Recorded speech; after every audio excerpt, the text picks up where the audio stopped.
አሰላሙ አሌይኩም ወራህመቱላሂ ወበረካቱ። እኔ የህግ ባለሙያ ሂክማ በድሩ እባላለሁ።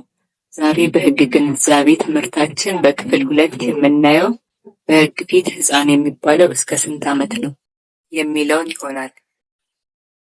ህፃን የሚለው ቃል በተለያዩ ህግጋት ውስጥ የተለያየ ትርጉም አለው።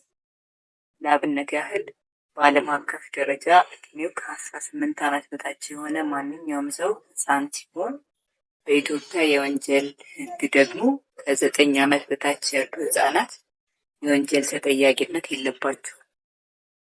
በስራ ህግ ደግሞ ከ15 ዓመት እስከ 18 ዓመት የሆኑት ወጣት ሰራተኞች ተብለው ይፈረጃሉ።